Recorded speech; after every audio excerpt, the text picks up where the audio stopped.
It lies in wait amidst your dreams, where nothing is ever how it seems. It is a portal to a terrifying world beyond the doorway to nightmare.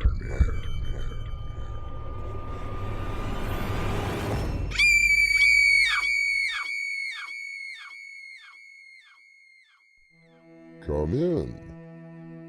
Welcome. I'm your host, Artemis Black.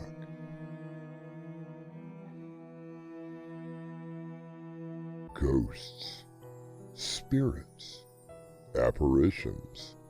These particular words can send a slight chill down your spine. They conjure up images of fear and horror. However, in a few cases, they can be quite fun to encounter. Dorothy, I've got a problem. How bad could it possibly be this time, Fred? Well, let me ask you, if you knew something bad was going to happen, but you were not allowed to warn someone, what would you do? That is a rather interestingly crazy moral dilemma. If it were me, I would try to prevent whatever was about to happen. Yeah, that's what I was afraid you were going to say. Fred, what's all this about? Well, Dorothy, I have some bad news. Our mystery drama, Haunting Gets a Job, was written especially for Doorway to Nightmare by McKenzie and Winslow Swan. Our stars include William Stafford, McKenzie, Dave Arkipov, Annie Mick, Carter Sheriff, and Winslow Swan. I'll be back shortly with Act 1.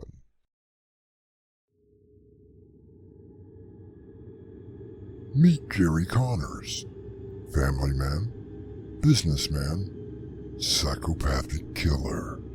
The Convincer by Winslow Swan. Now available on Amazon. Jerry Connors. He can convince you to do anything, even die. Have you heard any good books lately? Audiobooks from Winslow Swan, now available on Spotify.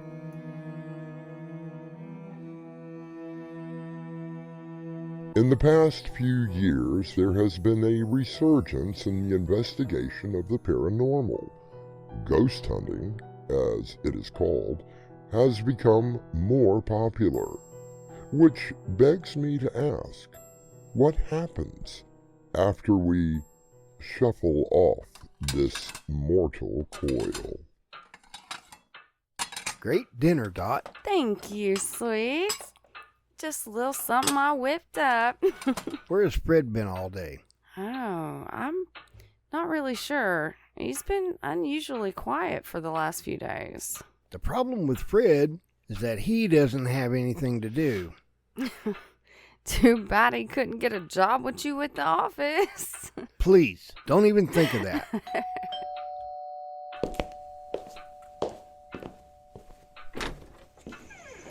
Tigger? What are you doing here? Good evening, Mrs. Peters.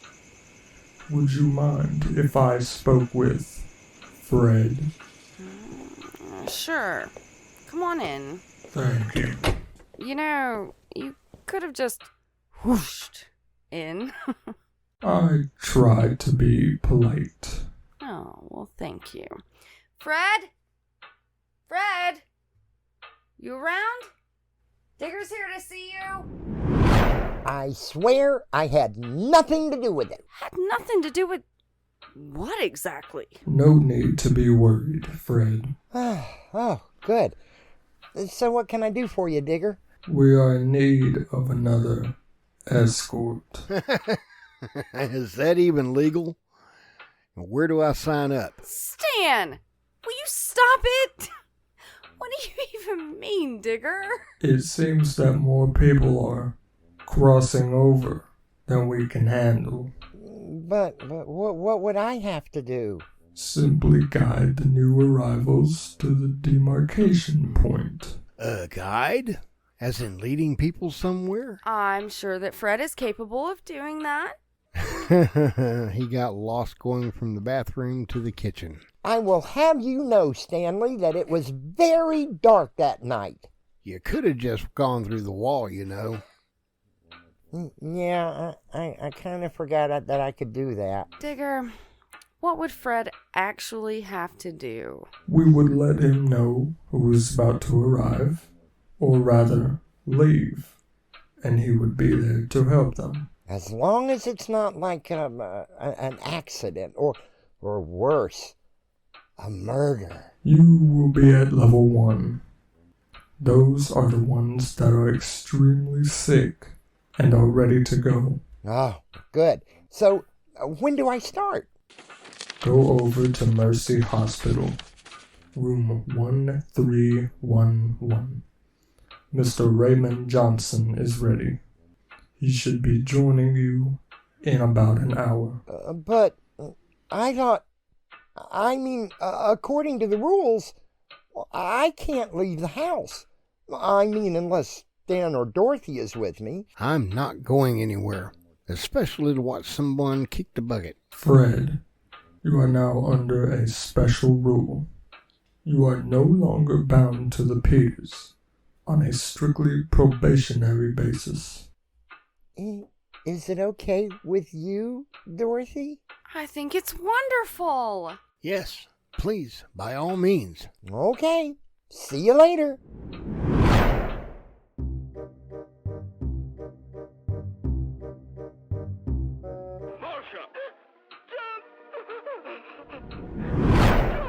Well, there's our newly employed spirit. How did it go, Fred? It went... I guess it was okay. Something happened? You didn't get lost, did ya? Oh, no, nothing like that. It was all kind of sad, you know? Tell us what happened, Fred. Well, I got to Mr. Johnson's room about 10 minutes before he...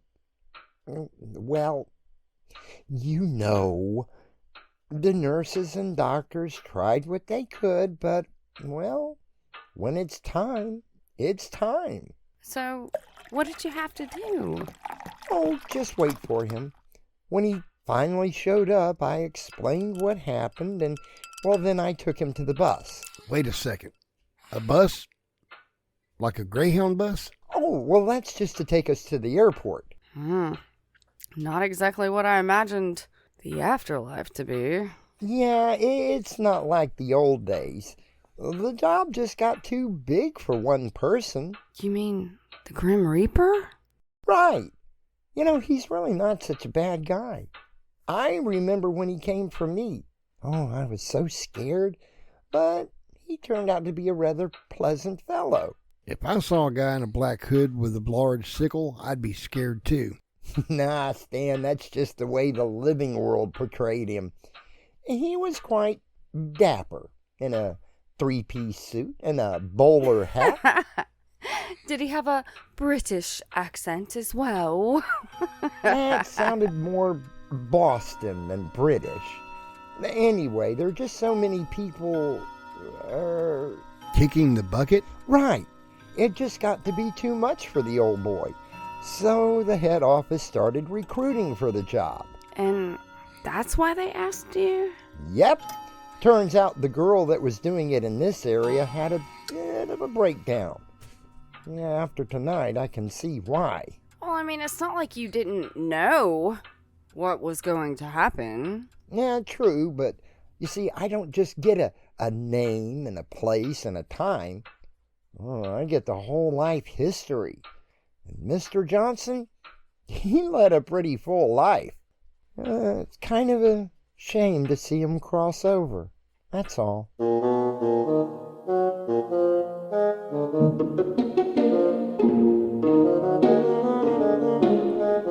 Depending on who you talk to, there are many variations of what happens when you die. Every religion has its own depiction of the afterlife. I'll be back shortly with Act 2. It is in all of us, waiting, watching, growing. Evil Within by Winslow Swan, now available on Amazon. You can help support the channel and visit our merchandise store. T-shirts, caps, mugs, and so much more. Now available at doorwaytonightmare.com. As we join the Peters, it has now been 2 weeks since their resident ghost, Fred, began his new job. We find them having dinner with Jack and Millie Carson. How's Fred doing on the job? Okay, so far. I think it's wonderful that Fred is doing something with his... well, you know what I mean. At least he's not moping around here all day. He does seem a little more sad than usual. What's there to be sad about? Personally, when I get there, I wouldn't mind having that job. And that's not going to be for a very long time. Hi, everyone. Now, there is our handsome escort. How did things go today, Fred? Yeah, congratulations on your new job. Thanks, Mr. Carson. Any juicy tidbits of information from anyone about possible future events? This doesn't involve clairvoyance. Fred just picks up people who've gone on to their reward. It doesn't hurt to ask, Jack. Besides, there might be someone who buried some treasure somewhere and told Fred all about it. If that were the case, we wouldn't have to worry about a thing. No, nothing like that, Mrs. Carson. I just simply guide them to the demarcation point. Would you believe it's a bus? You're kidding. Well, to be fair, it really is a nice bus. Well, I, for one, am glad to see you doing something worthwhile. Right. Dorothy, could I possibly talk to you alone? Okay. Yeah, let's go in the kitchen.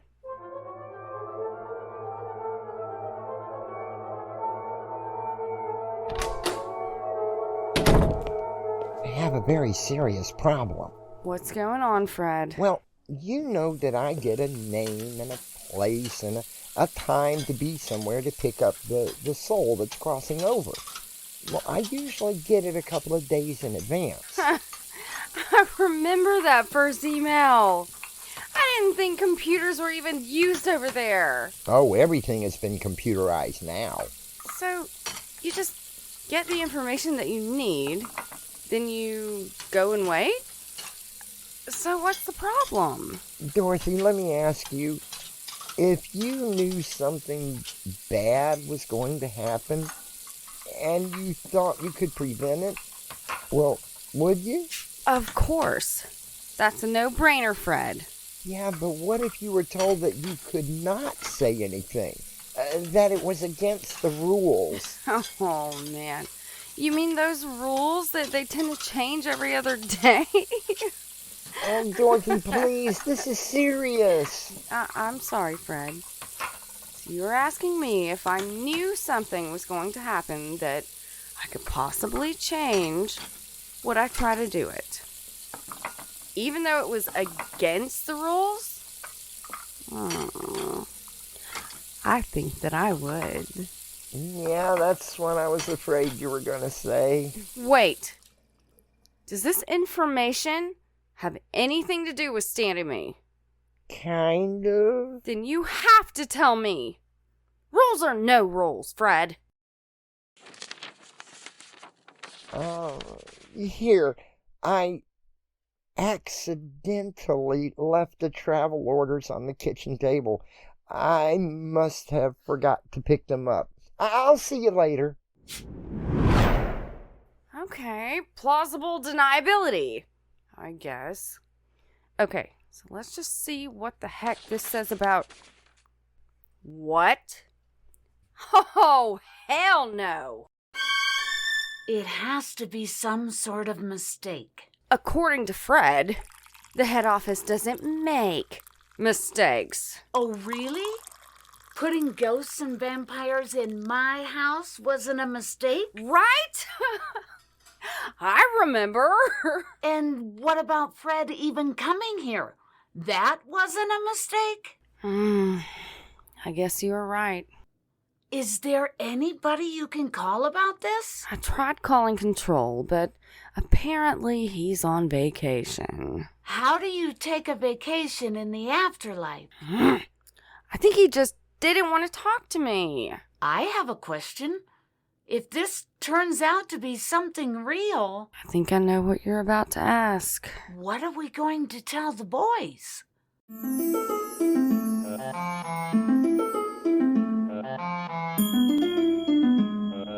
There have been documented cases of people who knew beforehand that a catastrophe was about to happen.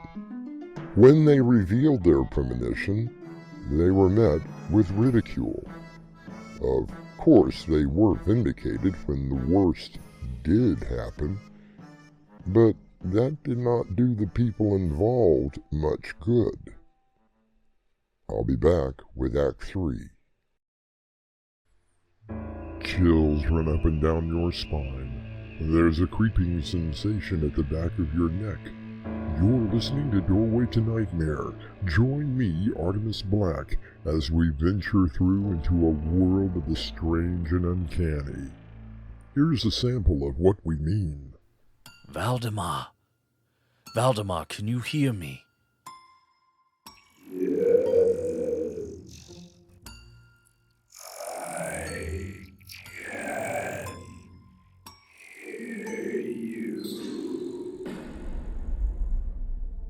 Are you asleep? Yes. No. I was asleep. And now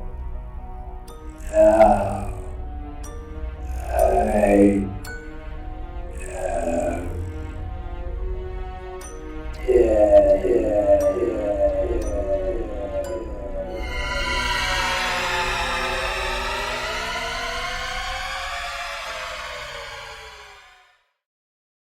Video versions Friday nights at 7 p.m. Eastern Daylight Time. Audio only versions Saturday nights at 7 p.m. Join us. We will be lurking for you.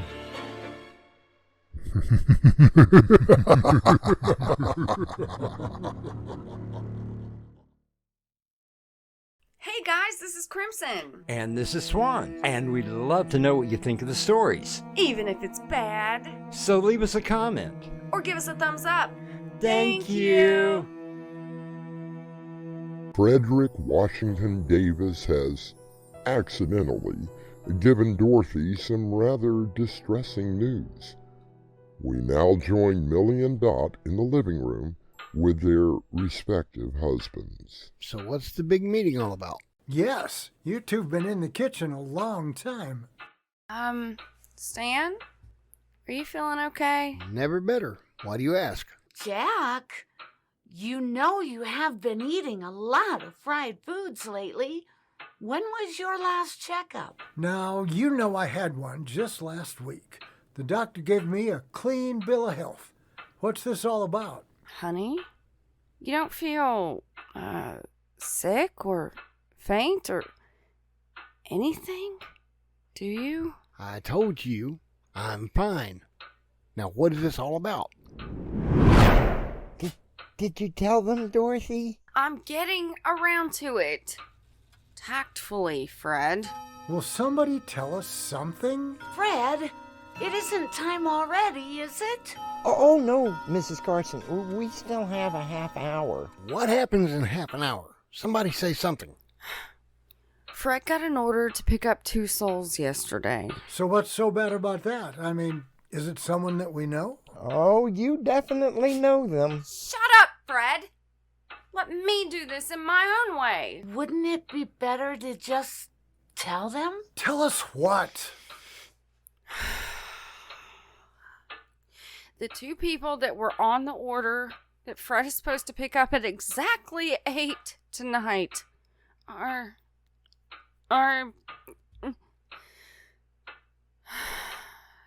Mr. Jack Carson and Mr. Stanley Peters. But I don't even feel sick. Don't worry, hon. Dorothy is trying to get through to someone that may be able to help. But that's what I've been trying to tell you. Once the order is made, well, there isn't anybody who can change it. Dorothy, are you okay? Oh, Stan. What did you find out? Control still is answering the phone. There has to be some mistake. Fred, are you absolutely sure that you have the right names? Oh, absolutely. So, what do we do now? I would say that... Oh, I'm so sorry. I don't want to do this, but I don't have a choice. It's almost 8 o'clock. Oh, Millie, there's so much I want to say. I know. Me too, Jack. Dorothy, I'm sorry, honey. It's just not fair.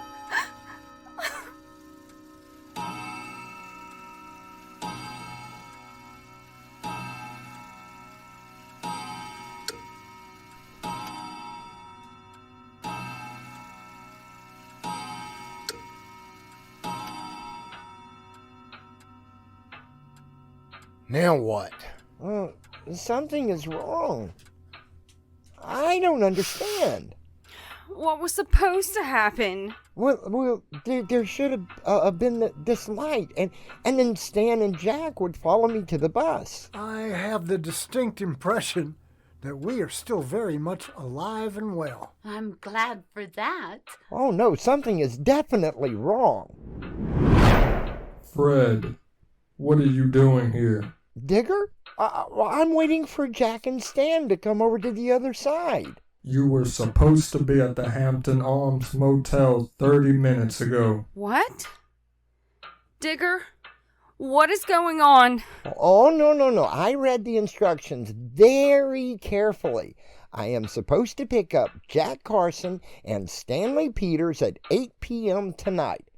And that was 5 minutes ago. And as you can see, we are perfectly fine. Let me see these so-called orders. See? Even I saw it. Most irregular, too. Fred, we shall have to have a long talk about keeping our mouths shut. Now, don't you dare blame Fred. I just happened to see the orders in the kitchen on the table. Mrs. Peters, Mrs. Carson, I owe you both a rather large apology. You mean there really is a mistake? I just checked the original order. Apparently, we have some new typists in the office. Fred is at the correct address, just in the wrong county. And the 2 souls are one Mr. Jack Peters and Mr. Stan Carson. I told you I didn't feel sick. You mean this wasn't my mistake? No, Fred. You were only following the instructions that you were given. Oh, Stan! Whoa, I'm okay.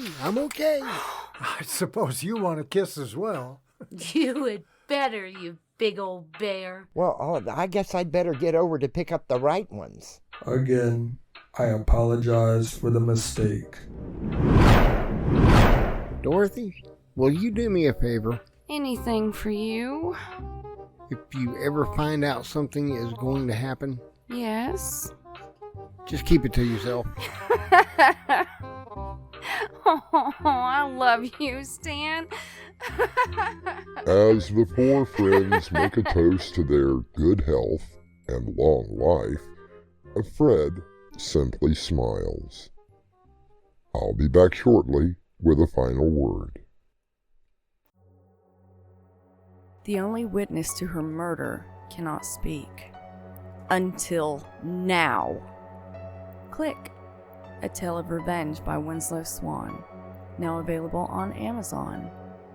Revenge is a dish best served cold.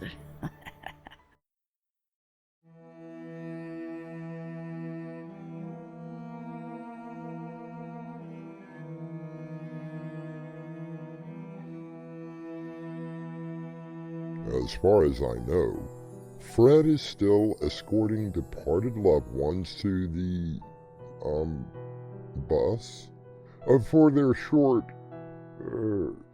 flight to their final destination.